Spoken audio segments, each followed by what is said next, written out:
You know, and it's an interesting point because very often, and this is, we're talking about a particular crisis environment, but very often women and men are very good tacticians or very strong in operations early in their careers and usually move forward because of their excellence in their productivity or other things that they are, it's clearly very tangible. But then as you start to consider senior management opportunities, it becomes more intangible. And the idea that you will be tapped because you're very good starts to become much more murky. So I think that's a lesson for now, but it's a longer-term lesson. I want to go back to LeMay because at Accenture they've done some very interesting research, and I know that some of the findings are related to the topic that we're speaking to. So LeMay? Yes, I just wanted to add specifically as to what we're seeing in terms of behaviors of men versus women. And we were actually very encouraged. We, in celebration of International Women's Day, we conducted research that involved about 3,600 professionals, both men and women globally. And the focus of the research was around stretch roles and how people are changing their behaviors in response to the economic climate. We found, interestingly, that 71% of our women, compared to about 56% of men, actually were being very deliberate in developing new skills in order to become more competitive and relevant in the environment. We also found that about 75% of our women, compared to 50% of the men, were expanding their skills, really looking for the stretch roles in order to help them to do that. So I think it's comparable to the three groups of women, Suba, that you kind of seen within the Merrill B of A environment, and then also what was shared from a Goldman perspective. I think it is encouraging to see that women are realizing that there's some opportunities here and are being very deliberate in how they respond. I think that it is encouraging, and we certainly want to have an opportunity to look at this broadly. I want to turn to the audience, though. We've been talking a little bit about what we're feeling, what we're observing in the workplace, and we'd just like to get a sense from you about some of the things that you're thinking about, your thoughts so far, what you yourself might be experiencing. And while you gather your thoughts, I'm going to take the opportunity to put someone on the spot who I see in the audience, Barbara Hoey, who's with Kelly Dry & Warren. If you might comment from your perspective about what you're observing from the legal community. And I think we have the opportunity of some microphones, so if you want to grab a mic there. Again, sorry to put you on the spot. And then we'll take time to hear from some of the rest of you, so hopefully we'll have an opportunity to do so. Barbara? I guess it's working. Okay. Well, my firm, I think it depends on the firm you're at and also the practice area within the firm. We are fortunate that Kelly Dry has not had any effect as much as like a Whiten case. We haven't had a massive layoff, and for that we're very happy. The firm is doing fine. But also, I think on a positive, and I want to be positive because what I'm hearing from the commentators is positive.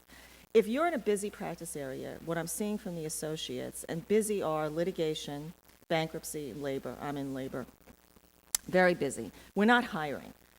So no matter how busy we are, the people that exist have to do the work, and more work is coming in, and we're not doing any hiring right now because that's just the mode we're in. People are stepping up, and that's what I'm seeing from the male and female associates, that people, junior people, are being asked to take on more responsibility, and they are. And they're doing a good job. And the ones who are doing a good job, they're not backstabbing. Frankly, I'm not seeing that. But what they are doing is they're showing value. And I think the lesson that'll come out of this thing for our associates, and big law is going to change. I don't know how many of you read that Whiten case article, but big law is going to change in a lot of ways. And what associates who maybe became complacent, I work at a big firm, for those of you who don't know law firms, we have lockstep compensation where from your first year to your 8th year, you're basically getting the same salary regardless of whether or what you're doing. That's going to change, frankly, and it should change. But what the associates are going to come out of this recognizing is not that we need to backstab, but I need to show value. I need to be a good lawyer. I need to show that I know my area. I need to be responsive to clients. I need to be responsive to partners. And the people who show value are going to do well. And that's the positive thing. And I'm seeing a lot of women in my practice group, in all of the departments, frankly, stepping up and taking more responsibility. Our women's initiative has not changed. I'm on the diversity committee. Our diversity committee is still going forward with all our initiatives. We are still funded. I mean, the firm is not cut back on the funding. It was not massive by any stretch of the imagination, if you know law firms, but we haven't cut it, and so it's all continuing. But I think the positive is the associates are going to take a lesson from this and all learn to show their value, not backstab each other. Oh, thank you, Barbara. It's greatly appreciated. How about from some others? Any thoughts, comments? What are you thinking about? What are you particularly... And come right down to the microphone, Meryl. And if you could introduce yourself to the audience would be great. Meryl Kaynard. I was at J.P. Morgan for 20 years doing both employment law and diversity work, and moved over to a law firm. Boy, do I know how to find the opportunities, shall we say.